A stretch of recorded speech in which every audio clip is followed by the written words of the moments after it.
The notification sound rippled through room 217 like a digital tsunami. 28 phones lit up simultaneously, casting an eerie blue glow across shocked teenage faces. Madison Brooks stood frozen at the whiteboard, her marker hovering mid-sentence over a Shakespeare quote about reputation and honor. The irony would hit her later. "Oh my God," someone whispered from the back row. Then another gasp. Then another. Madison's stomach clenched. In her 24 years of life and 3 weeks of teaching at Lincoln High School, she'd never seen an entire classroom go silent this fast. Not even during standardized testing. The marker trembled slightly in her grip as she turned to face her sophomore English class. "Phones away. Please." Her teacher voice remained steady, professional, but something cold was creeping up her spine. Brooklyn Martinez, usually her most attentive student, stared at her screen with her mouth hanging open.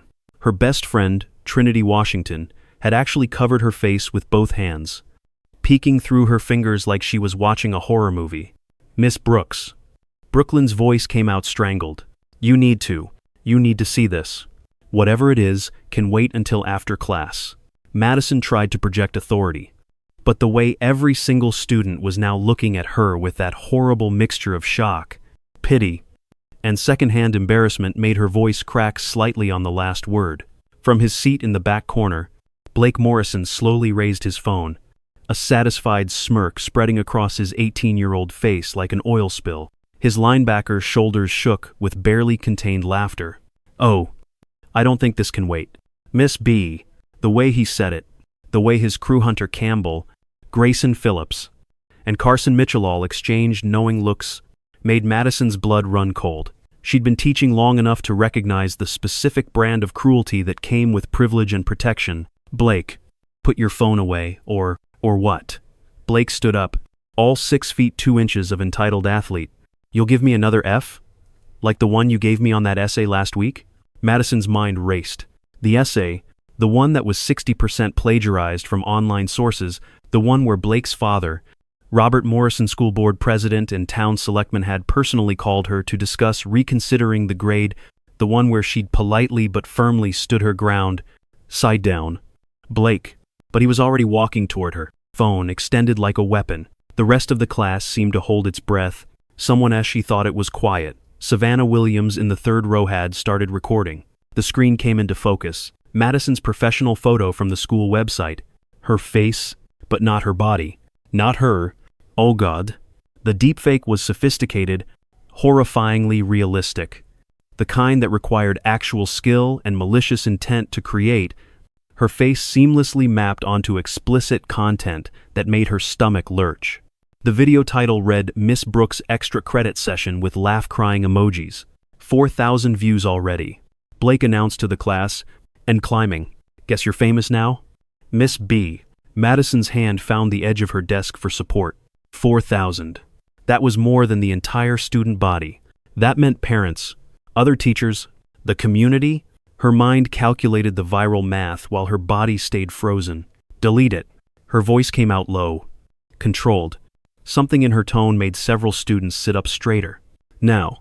Blake laughed, actually threw his head back and laughed. "Delete it? It's already on TikTok, Instagram, Snapchat. The works. Carson's got skills with computers. Don't you?" Cars? Carson Mitchell, skinny and nervous, gave a weak thumbs up from his desk but couldn't meet Madison's eyes. There was something in his expression, guilt, fear, both.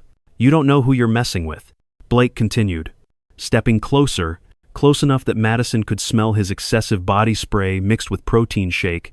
"My dad owns half this town. One word from him, and you're gone. But hey, maybe that's for the best. I hear they're hiring at the strip club on Route 9. The class erupted. Some gasped at his boldness, others, mostly Blake's teammates, laughed and high-fived. A few students, she noticed, looked genuinely angry on her behalf. Madison straightened her spine. Inside, her heart was hammering so hard, she was sure everyone could hear it. But outside, she went very, very still. The kind of stillness that anyone trained in martial arts would recognize as preparation. Everyone out. She didn't raise her voice. Didn't need to. Class is dismissed early. You can't just. Hunter started to protest. Out. This time, there was steel in the word. Everyone except Blake. The students filed out quickly, many still staring at their phones. Savannah hesitated at the door. Still recording. Madison gave her a small nod. Keep filming. Document everything. When the door closed, leaving her alone with Blake Morrison, Madison walked to her desk. Her movements were deliberate, controlled. She pulled out her phone and placed it on the desk, making sure the recording app was visible. Threatening a teacher is grounds for expulsion, she said calmly. Creating and distributing pornographic content of a teacher is a federal crime. You're 18. Blake. That makes you an adult in the eyes of the law. Blake's smirk faltered for just a second before returning full force. Prove I made it. I don't have to. The digital forensics team will do that. Every video has metadata. Every upload has an IP address. Your friend Carson might be good with computers, but he's not FBI good. You're bluffing. Madison pulled out her gym bag from under her desk. Just the act of touching it, feeling the familiar weight of her equipment inside, helped center her breathing. Blake didn't need to know what was in there. Not yet. I don't bluff. Blake, I give warnings. This is your only one. Delete the video. Apologize publicly. Take your suspension like a man. Or we can do this the hard way. Blake took another step forward, using his size to intimidate. Is that a threat? Miss Brooks, it's a promise. Mr. Morrison. For a moment, they stood frozen, teacher and student, locked in a battle of wills that had nothing to do with education and everything to do with power. The afternoon sun slanted through the windows, casting long shadows across the empty classroom. Someone had left their pencil on the floor. It rolled slightly in the air, current from the heating vent. Blake's phone buzzed. He glanced at it and grinned. 6,000 views. Look at you go. Miss B. Though I gotta say, the real you is disappointing compared to the video. Madison's hands curled into fists, but she kept them at her sides. Not here. Not now.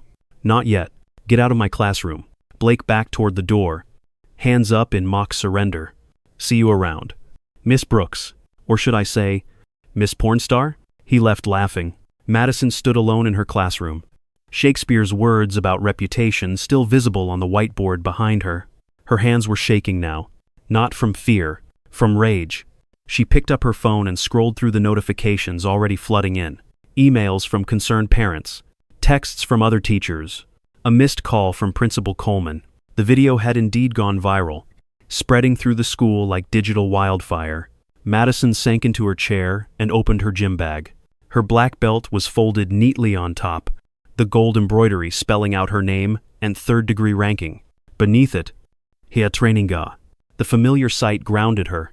She'd started Taekwondo at age 7, after a bigger kid pushed her off the swings. Her father, a Marine veteran, had enrolled her the next day. Not so you can fight, he'd said. So you don't have to. 17 years later, she understood what he meant. The discipline, the control, the confidence, they were shields against a world that often tried to make women feel small. But sometimes, shields weren't enough. Her phone rang. Principal Coleman. Madison, I need you in my office. Now, the walk to the principal's office felt like a perp walk. Students lined the hallways, phones out, whispering behind hands. Some looked sympathetic, others excited by the drama. A few of Blake's football teammates made crude gestures as she passed. Miss Brooks! A voice called out. Savannah Williams jogged to catch up, her usually timid demeanor replaced by something fierce. I recorded everything. Blake threatening you. Admitting to the video. I'll testify if you need me to. Madison felt a spark of warmth in her chest. Thank you, Savannah. But you don't have to get involved in this. Yes, I do. Savannah's voice dropped. He did something similar to my sister last year. Nobody believed her. She had to transfer schools. Before Madison could respond, Savannah pressed a flash drive into her hand and disappeared into the crowd. Principal Coleman's office was crowded. Vice Principal Jennifer Harrison sat in one corner, avoiding eye contact. Superintendent Walsh participated via video call on the laptop, and in the chair directly across from Coleman's desk sat Robert Morrison himself. Miss Brooks. Morrison didn't stand when she entered. Didn't even look at her. We need to discuss your inappropriate conduct with my son, My inappropriate conduct? Madison remained standing. Your son created and distributed pornographic content of me, alleged content. Morrison corrected, which could have been created by anyone. What we know for certain is that you threatened him, dismissed class without authorization, and created a hostile learning environment. Principal Coleman shifted uncomfortably. Madison, perhaps if you apologized. For what? Madison's voice cut through the room. For giving an honest grade? For refusing to be blackmailed? For standing up to sexual harassment? You're being dramatic. Vice Principal Harrison finally spoke. Boys will be boys. These things happen in the digital age. Madison turned to stare at her. Sexual exploitation of teachers is just something that happens? Morrison stood up then, his expensive suit and Rolex watch catching the light. Miss Brooks, you're a first-year teacher, probationary status. It would be very easy to find someone more cooperative to fill your position. Is that a threat? Mr. Morrison, it's a reality check. My family has been part of this community for 4 generations. You've been here 3 weeks.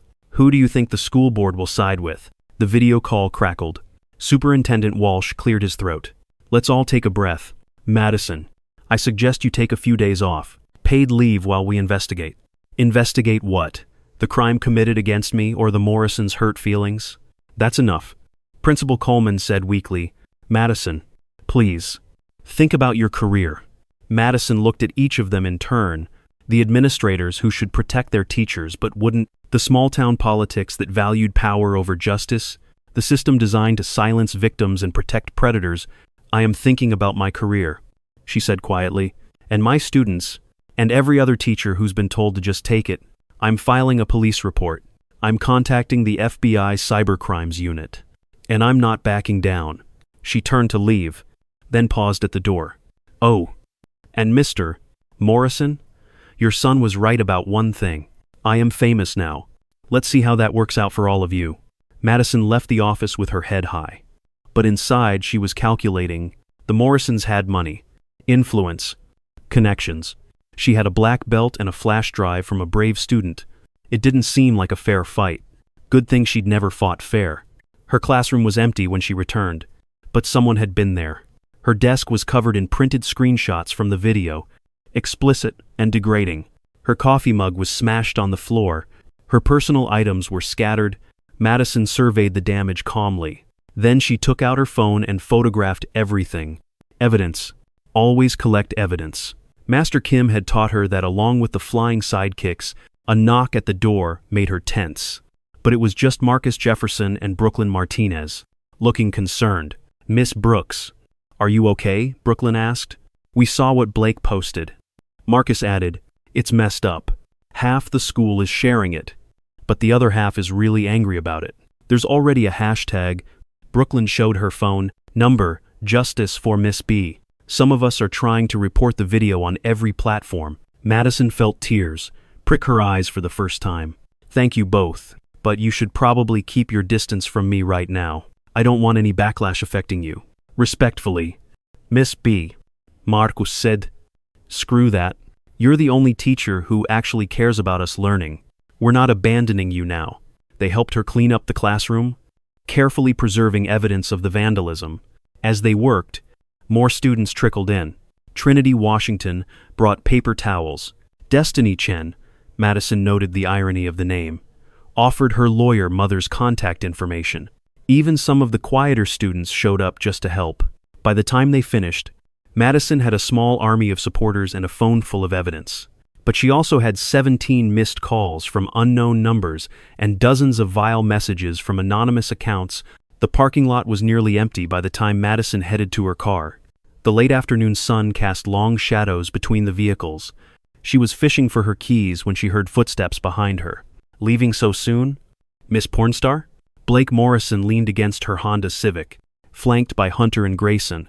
Carson hung back, looking uncomfortable but present. Move.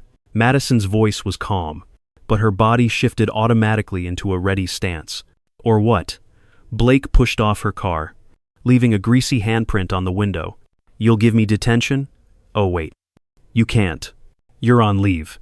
News travels fast. Small town. My dad owns it. Blake stepped closer. You should have just changed my grade. All this drama for what? Some stupid essay? It's not about the essay. Blake. No? He was close enough now that she could see the acne scars under his attempted stubble. Then what's it about? It's about right and wrong. Something you clearly never learned. Blake's face flushed red. You think you're better than us? Some nobody teacher from Chicago coming here. Judging us? I think I'm a teacher trying to do my job. Your job is whatever we say it is.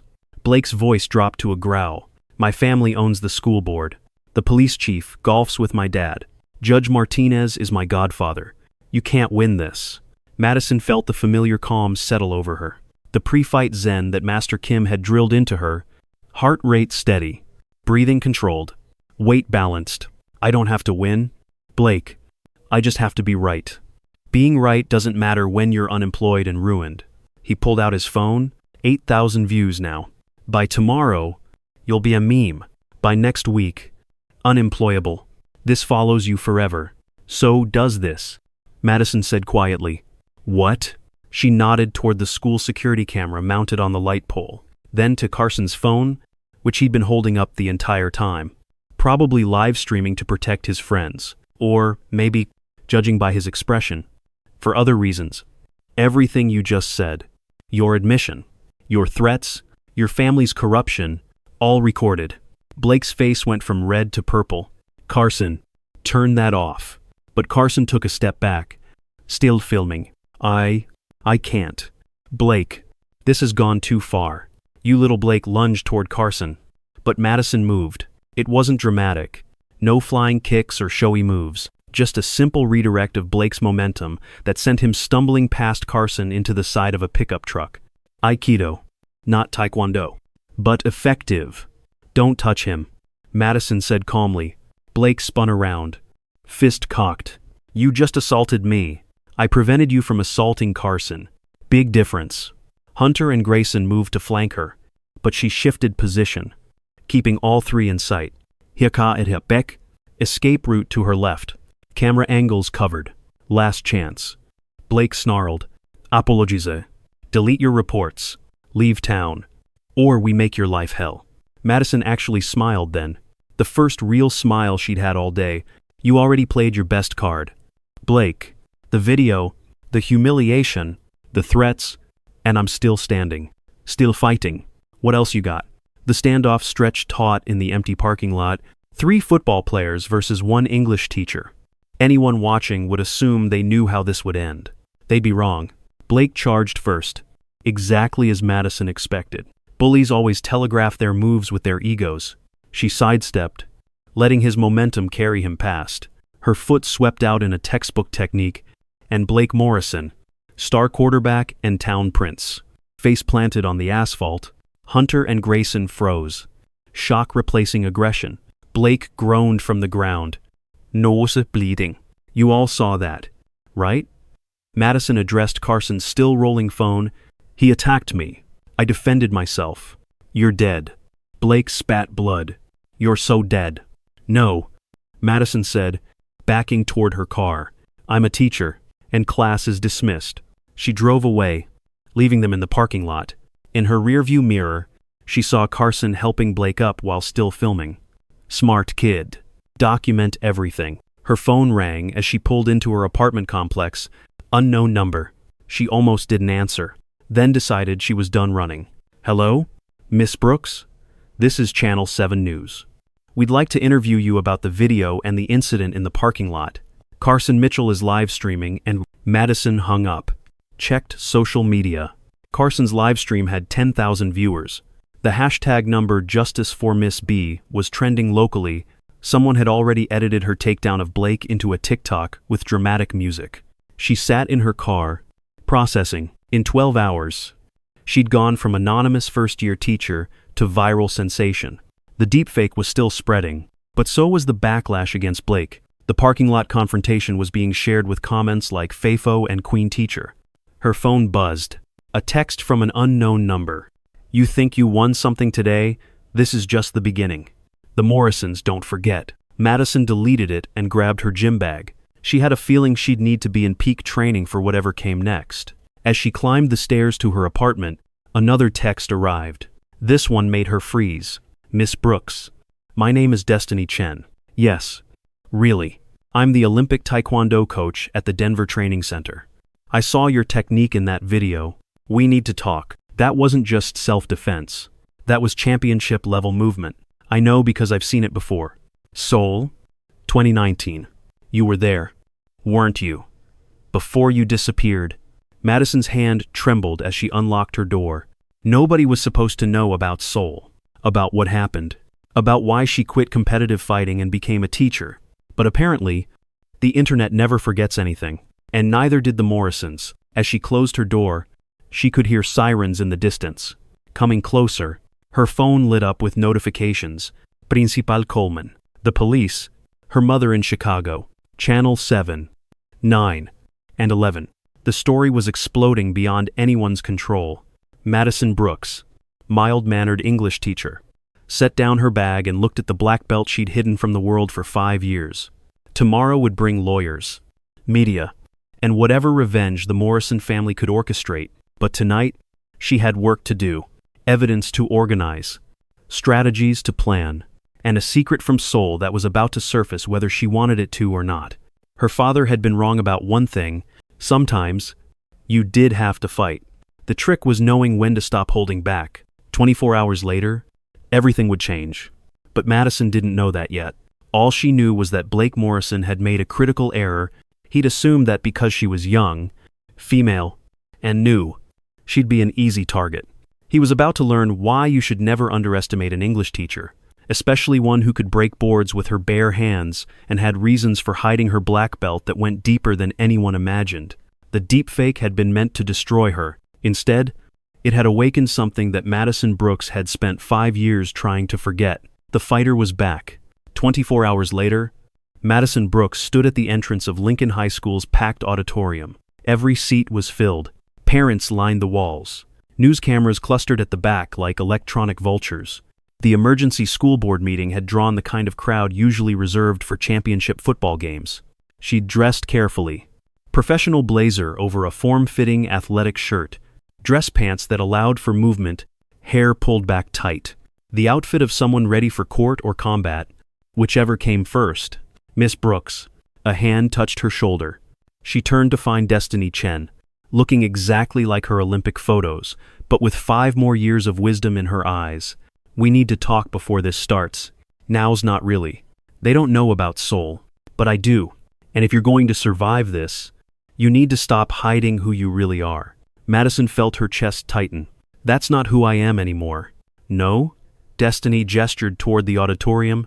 Then why did you hold back in that parking lot? 3 attackers and you used basic sweeps? Madison, I've seen you take down 5 black belts in 40 seconds. That was different. That was sport, competition, legal. Destiny's voice softened. What happened to you in Seoul wasn't your fault. Coach Stevens was a predator. You defended yourself. I nearly killed him. He assaulted you in your hotel room. You were 19. He was 40. Destiny gripped Madison's shoulders. The Federation covered it up to protect him. Not you. But times have changed. The truth matters now. Before Madison could respond, Principal Coleman appeared, looking haggard. We're starting. Miss Brooks, you'll sit in the front row until called. The auditorium buzzed like a disturbed hive as Madison walked down the aisle. She heard fragments of conversation. That's her. Saw the video. Can't believe Blake would. Morrison family won't stand for, but kept her eyes forward. The school board sat at a long table on stage. Robert Morrison held the center position, his face carved from stone. The other 6 members looked uncomfortable, caught between democracy and dynasty. This emergency session is now in order, Morrison announced, his voice carrying the authority of generational wealth. We're here to address the serious allegations against Miss Madison Brooks, including assault of students, creating disruption, and conduct unbecoming. Point of order. A voice rang out from the crowd. Savannah Williams stood up, trembling, but determined. You haven't mentioned the deepfake video that started all this. Morrison's jaw clenched. Young lady, sit down. Students don't speak at board meetings. Then I'll speak. An older woman stood beside Savannah.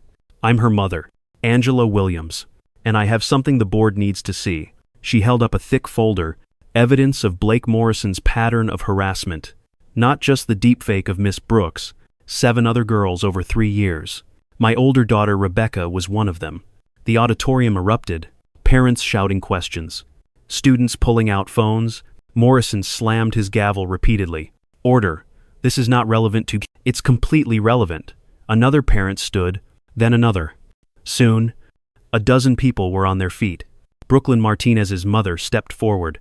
My daughter showed me the live stream. Blake attacked Miss Brooks. She defended herself. How is she the one under investigation? The video clearly shows Morrison started. Which video? Marcus Jefferson's father interrupted. The deepfake? Or the one where your son admits to making it? Because my son recorded that conversation in the classroom, Madison watched as the carefully controlled narrative began to fracture. More parents stood, sharing stories. Blake's bullying, his father's protection, the culture of fear at Lincoln High. Destiny Chen leaned close. This is your moment. Truth or consequences. Choose. Morrison's face had gone from red to purple. Enough. Miss Brooks assaulted 3 students in the parking lot. We have witnesses. You have conspirators. Madison stood, her voice cutting through the chaos. Hunter Campbell and Grayson Phillips were active participants in creating and distributing revenge porn. That's a federal crime. She walked to the front, each step measured. But you know what's worse than the crime? It's the system that enables it. How many victims stayed silent because they knew the Morrison family would destroy them? You have no proof. Madison pulled out Savannah's flash drive. Actually, I do. Mr. Morrison, would you like to explain why your home IP address was used to upload 14 separate deepfake videos over the past 2 years? The auditorium went dead silent. That's impossible. Morrison stammered. Your son kept trophies, screenshots, messages, even a spreadsheet rating his victims. Madison plugged the drive into the projection system. He labeled the folder Conquests. The screen lit up with evidence. Not the explicit content, Madison had more class than that, but the metadata, the messages, the planning. Blake's digital fingerprints were all over it. I demand you stop this. Morrison stood, knocking over his water glass. This is illegally obtained from your son's school Google Drive. Madison interrupted, which he accessed on school computers. During school hours, to commit federal crimes. A commotion at the back made everyone turn. FBI agents in blue windbreakers entered, led by Special Agent Rivera. Robert Morrison. Blake Morrison. We have warrants for your arrests on charges of cyber harassment, distribution of pornographic content involving minors, and conspiracy. Minors? Morrison's lawyer jumped up. Everyone involved is 18. 3 of the victims were 17 when the videos were created. Agent Rivera said. That makes it child pornography. Blake Morrison, who'd been sitting in the 3rd row, trying to look innocent, bolted for the side exit.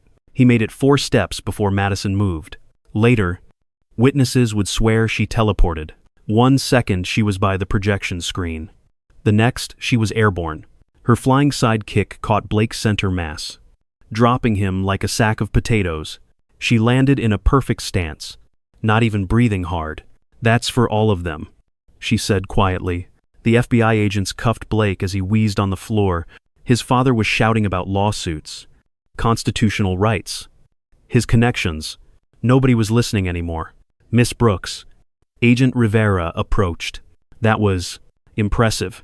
Though I have to ask you not to assault any more suspects. Self-defense, Madison said calmly. He was fleeing toward a room full of his victims. I prevented further trauma. Rivera's lips twitched. I'll put that in my report. As they led the Morrisons out, the auditorium exploded in applause. Students hugging, parents crying.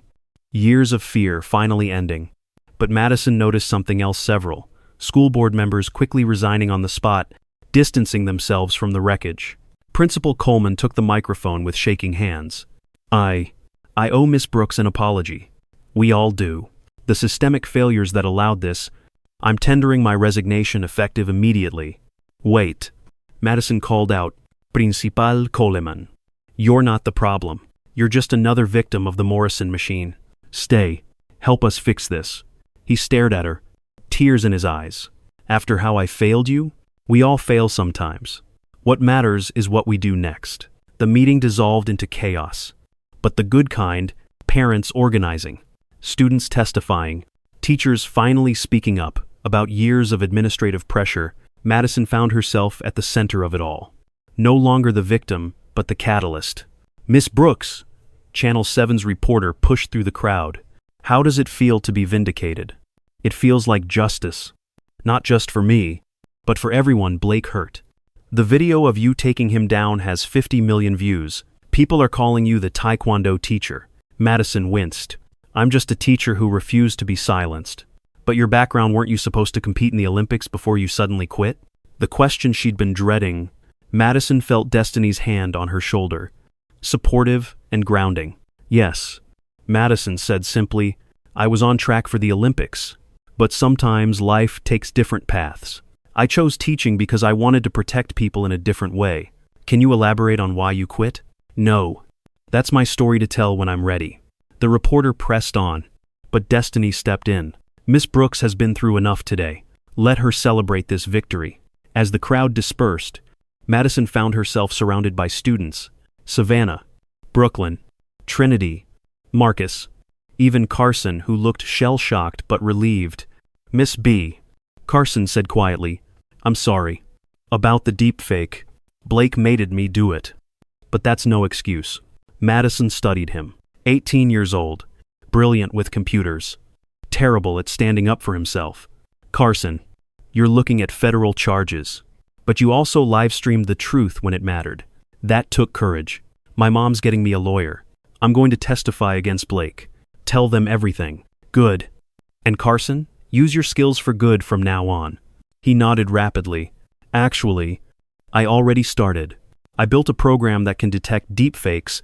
I want to give it to schools for free." Madison felt a spark of hope. Redemption was possible. Even for the Carson Mitchells of the world. Her phone buzzed. Unknown number. She almost ignored it. Then remembered last time. "Hello? You think you've won?" Robert Morrison's voice. Calling from custody. "I still have lawyers. Still have connections. This isn't over. Mr. Morrison, your son victimized at least 14 girls. You're on tape, threatening a federal investigation. Your political career is over. Your freedom is in jeopardy. Maybe focus on that instead of revenge. You destroyed my family." "No.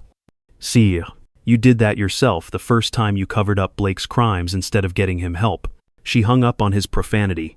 Later that evening, Madison sat in her empty classroom, trying to process everything. The deepfake was being scrubbed from the internet by an army of volunteers. Blake was in federal custody. The school board was being reformed. She should feel victorious. Instead, she felt exposed. The soul questions would keep coming. Her past wouldn't stay buried much longer.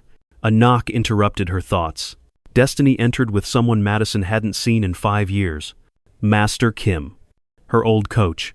The one who'd believed her about Coach Stevens when no one else would. "Madison, he said, using the Korean honorific. "It's time to stop running. Master Kim." "I can't. The girl who defended herself in Seoul, and the woman who defended her students today, they're the same person. Strong, righteous, unbreakable." He pulled out a folder. "The World Taekwondo Federation is reopening the Stevens case. 6 other women have come forward. They want you to testify." Madison's hands shook. "If I do that, everyone will know that you're a survivor, a fighter, a hero."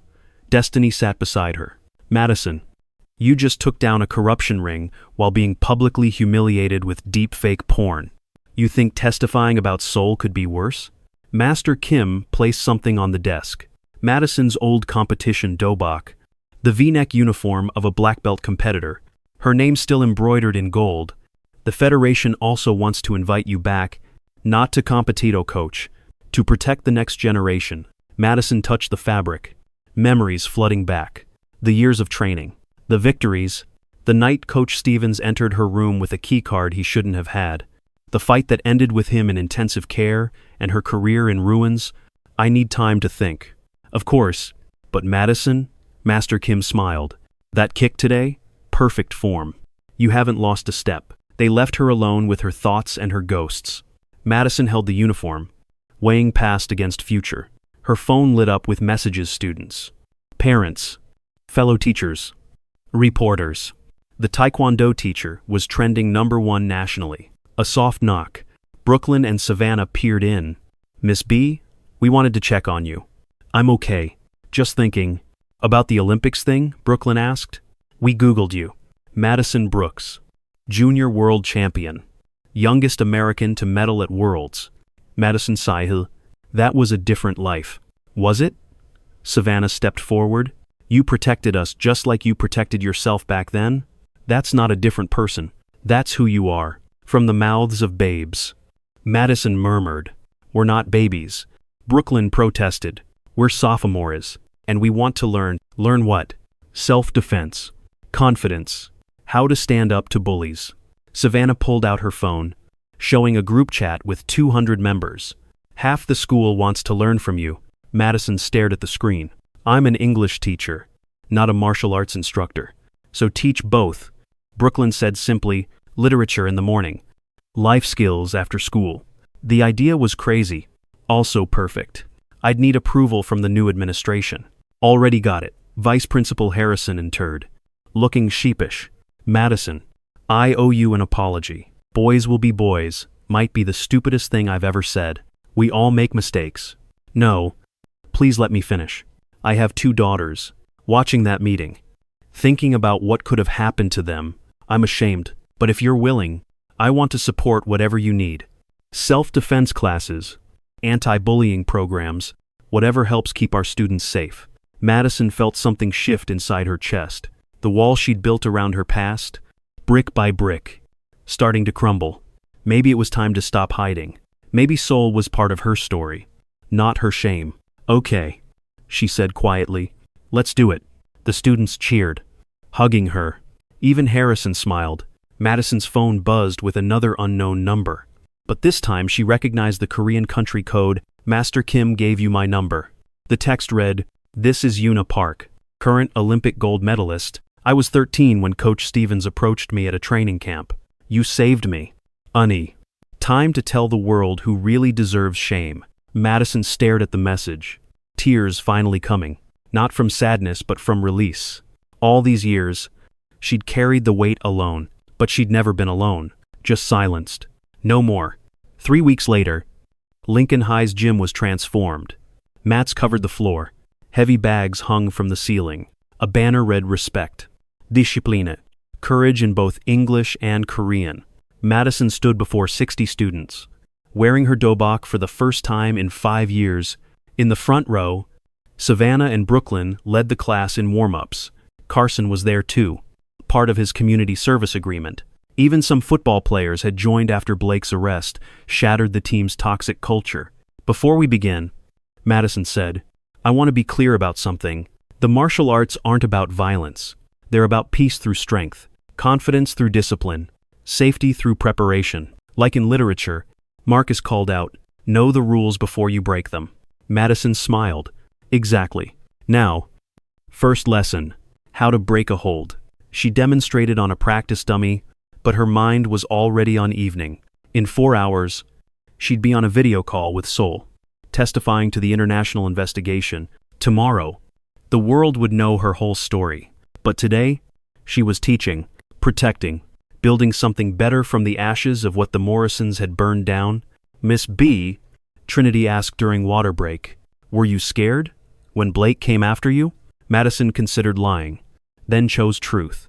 "Terrified. But courage isn't the absence of fear. It's acting despite it." "Is that Shakespeare?" "No." Madison grinned.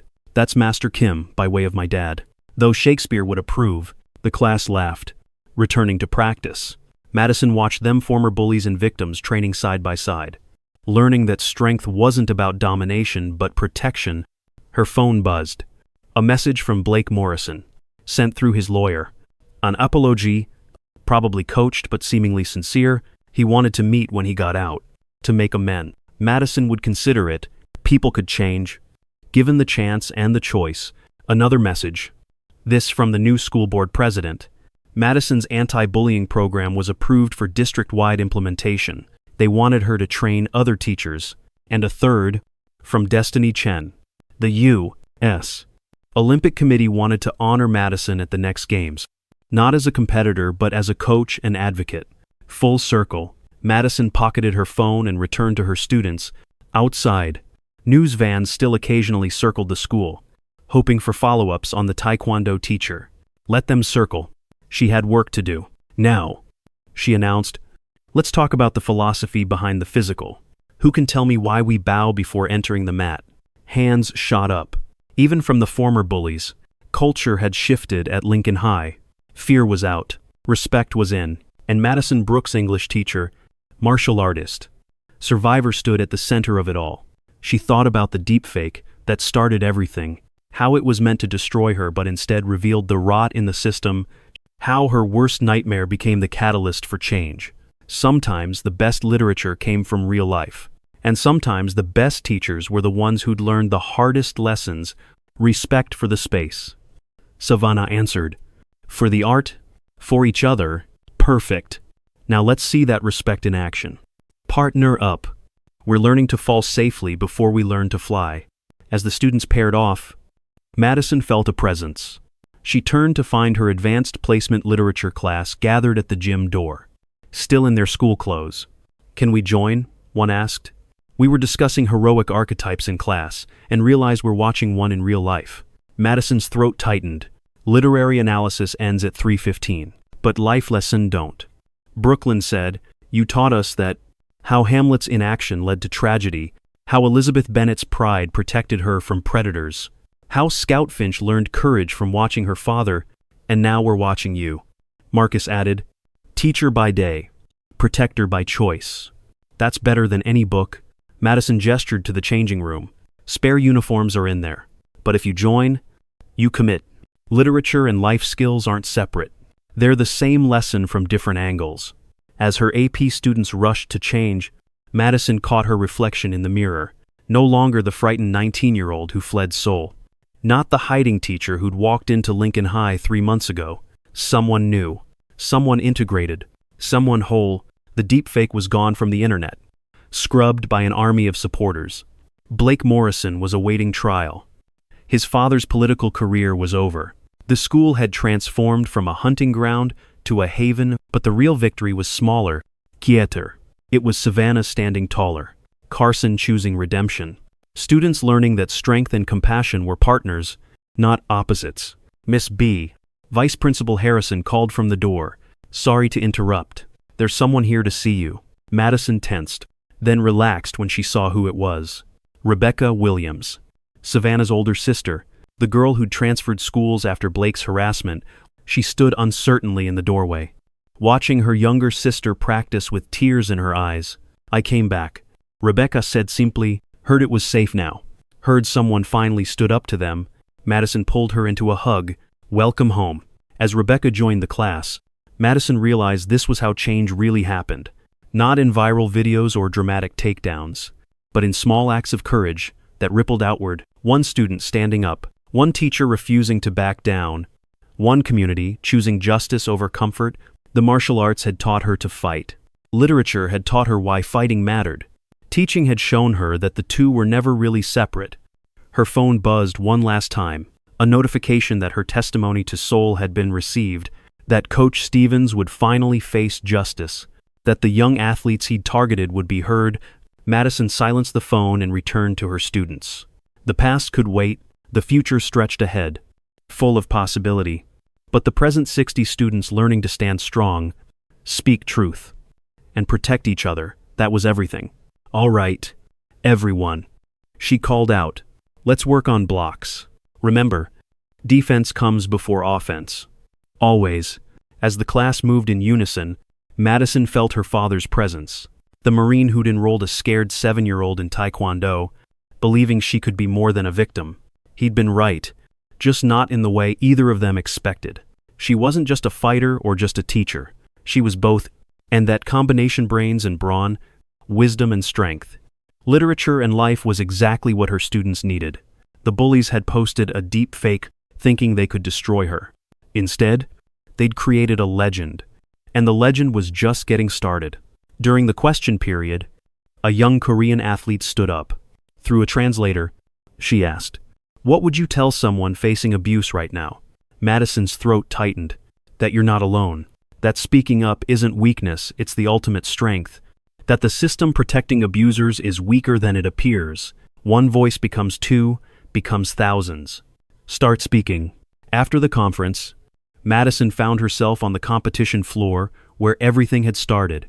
The Korean national team was practicing, and they'd invited her to join. As she stepped onto the mat, muscle memory took over. The forms flowed like poetry.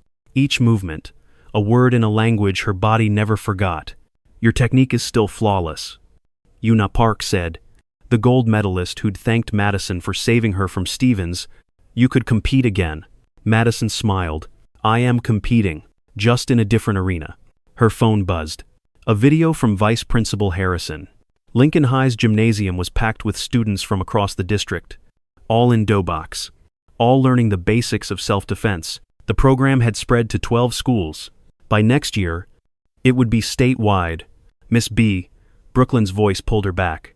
They want a demonstration. All of us.